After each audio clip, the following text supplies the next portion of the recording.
किसी गांव में चंदू नाम का एक आदमी रहता था। वह बहुत ही नेक दिल था।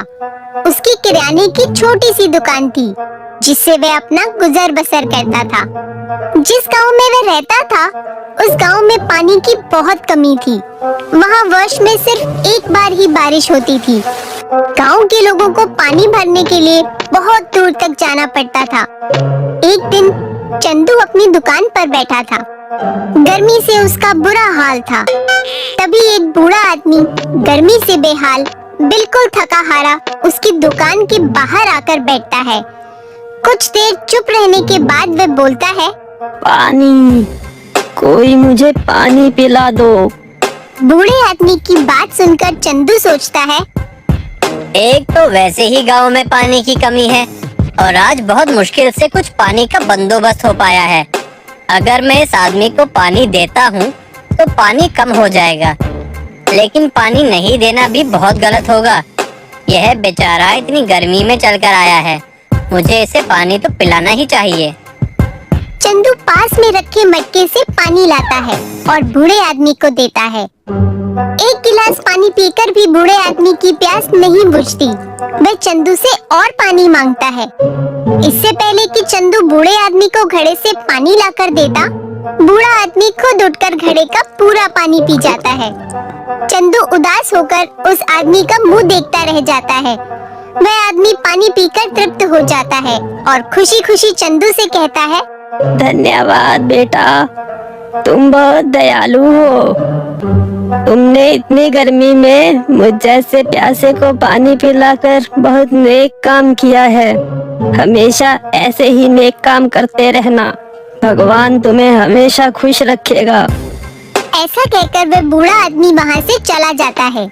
थोड़ी देर के बाद चंदू का भी प्यास से बुरा हाल हो जाता है। वह मटके के पास जाता है। तभी उसे याद आता है, अरे, मटके में तो पानी खत्म हो गया था। अब मैं क्या करूं? मुझे तो बहुत प्यास लगी है। चंदू मटके को उठाकर मुंह तक लाता है। तभी उसमें से थोड़ा पानी निकलता है जिससे उसकी प्यास बुझ जाती है। वह खुश हो जाता है, लेकिन वह हैरान होकर सोचता भी है, इस मटके में तो पानी बिल्कुल खत्म हो गया था। सारा पानी उस बूढ़े आदमी ने पी लिया था। इसमें और पानी कहाँ से आया? चंदू सोच ही रहा होता है कि तभी एक आदमी उसकी दुकान पर आता है और कहता है, अरे चंदू भाई, कैसे हो? जरा यह पर्चा लो और सारा सामान दे दो। चंदू पर्चा लेता है और जवाब देता है, मैं तो ठीक हूँ। तुम इतनी गर्मी में कैसे आ गए? और तुम्हारा पैर कैसा है? बस ठीक हूँ। अब ये चोट तो ठीक होने नहीं वाली। ये तो जिंदगी भर का जख्म है। खैर, ये सामान जल्दी चाहिए था, इसलिए इतनी गर्मी में भी आ गया। घर में कुछ मेहमान आ रहे हैं। चंदू पर्चा देख सामान पैक करने लग जाता है। तभी गोपाल बोलता है, चंदू भाई, बहुत गर्मी है, थोड़ा पानी मिलेगा? माफ करना, थोड़ा सा पानी बचा था, वो मैंने पी लिया। क्या कह रहे हो चंदू भाई? मटका तो पूरा भरा हुआ है, वो देखो। चंदू पूरा भरा मटका देखकर चौंक जाता है। अरे अरे, मैं भी ना, इस गर्मी में मेरा दिमाग बिल्कुल भी काम नहीं कर रहा। चंदू गोपाल को मटके से गिलास भरकर पानी देता है और गोपाल पानी पीकर अपना सामान लिए चला जाता है। गोपाल के जाने के बाद चंदू सोचता है, मटके में पानी कहाँ से आया? मटका तो बिल्कुल खाली था। कुछ देर के बाद गोपाल अपनी बहन को लेकर चंदू के पास आता है और कहता है, चंदू, मेरी बहन को बहुत तेज बुखार है, तो डॉक्टर के पास ले जाओ। मेरे पास क्यों आए हो? तुम जल्दी से उस मटके का पानी इसे पिलाओ, ये ठीक हो जाएगी। ये तुम क्या कह रहे हो?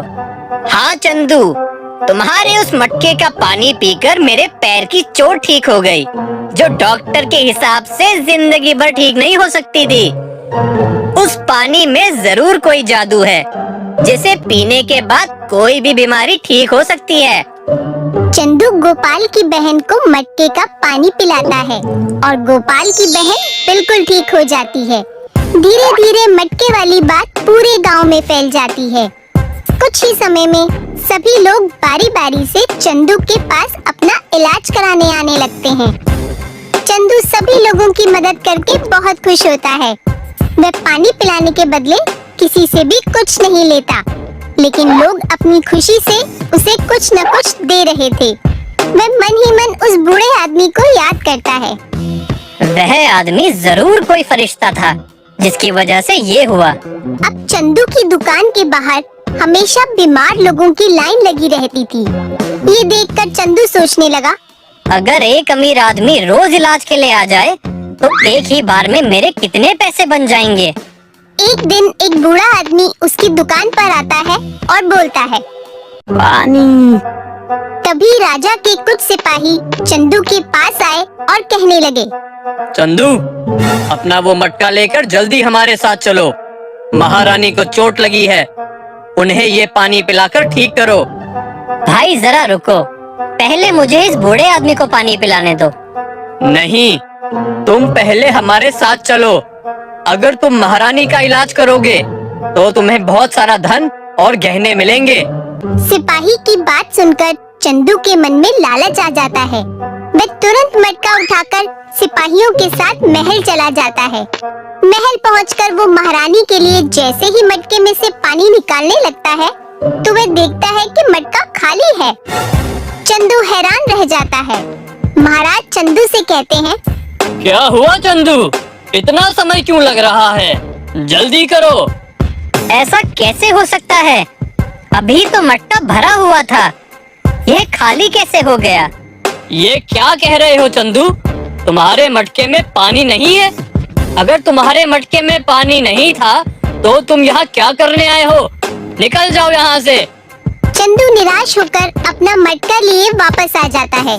वापस आकर वह देखता है कि वो बूढ़ा आदमी भी नहीं है जिसे वह पानी पिलाए बगैर ही चला गया था। अरे, वो बूढ़ा आदमी कहाँ गया? कहीं ये वही आदमी तो नहीं था जिसकी वजह से यह मटका हमेशा भरा रहता था? ये मैंने क्या किया? मैंने लालच में आकर उस सेवा भाव को खत्म कर दिया, जिसकी वजह से शायद इस मटके में पानी हमेशा भरा रहता था। अब मैं लोगों की मदद कैसे करूँगा? चंदू को लालच करने का बहुत पछतावा होता है। अपनी भूल के पश्चाताप के लिए वह सोचता है, जो पैसा मुझे लोगों के इलाज के बदले में मिला है, क्यों ना मैं उस पैसे से इस गांव में एक डॉक्टर का प्रबंध कर दूं, जिससे लोगों का इलाज हो सके और उन्हें किसी जादू पर निर्भर ना रहना पड़े। हाँ, यह सही रहेगा। चंदू अपने गांव में एक वैद्य का प्रबंध करा देता है और अपनी गलती का प्रायश्चित करता है।